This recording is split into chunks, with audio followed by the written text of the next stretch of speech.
Now let's move into the inside the brain and lower in the brain to the midbrain and the brainstem.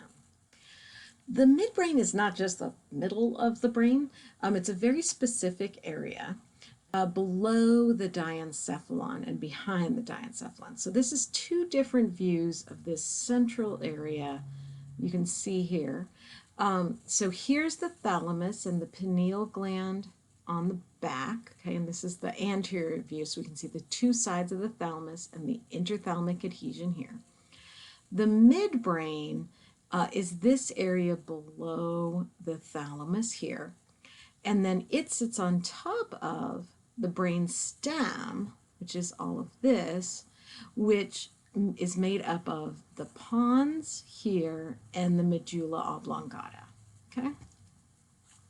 So the midbrain itself is this little area here where all of the somatic motor neurons have to go through this area to get to the motor cortex. It is also going to integrate information from the cerebrum and the cerebellum. So all of those motor signals from the cerebrum need to be coordinated with the cerebellum. Remember, the cerebellum, in addition, we're going to learn some other things about it, but it coordinates and smooths out muscle movement, especially unconscious muscle movement. So if you think of the number of motions that you make that you don't have to think about, it's because your cerebellum is smoothing out those movements. The midbrain is also going to control the involuntary movement of your erector spinae muscles. These do just exactly what they sound like they would do. They keep your spine erect. While you're standing up or sitting up, your body is actually making constant adjustments in balance to keep you upright and to accommodate any movements that you may be making. That control comes from the midbrain. Degeneration of the midbrain causes Parkinson's disease. And both Muhammad Ali had Parkinson's disease. Michael J. Fox has Parkinson's disease. Muhammad Ali got Parkinson's disease as a result of boxing. Getting hit in the head is not good for your brain, it turns out. Michael J. Fox has an early onset form of Parkinson's disease that actually started showing up when he was quite young, and he was on the TV show Family Ties and doing the Back to the Future movies. And one of the things that he started doing was putting his hands in his pockets, because the first symptom of Parkinson's is often muscle shakes, especially in the hands. So he started putting his hands in his pockets so that people couldn't tell that he had these muscle shakes.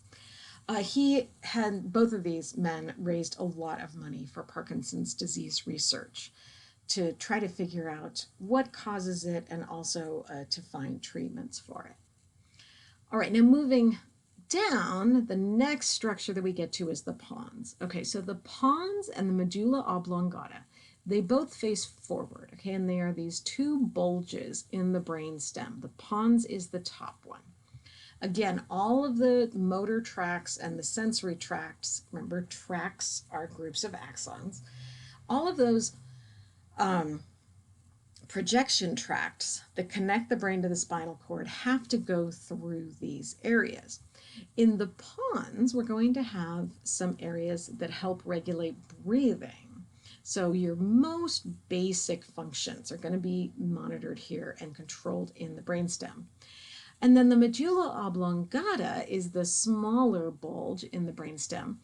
And it, as you can see, it's very complex inside. It's got lots of little nuclei. Remember, those are cell bodies, lots of white matter, and also several of the cranial nerves are going to originate here in the medulla oblongata.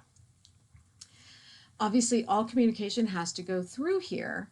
A bunch of tracts are going to switch to the opposite side here in the medulla oblongata, and that's what they're showing here. So they've cut away the brainstem so that you can see this and the spinal cord, but you can see these tracts crossing to the other side.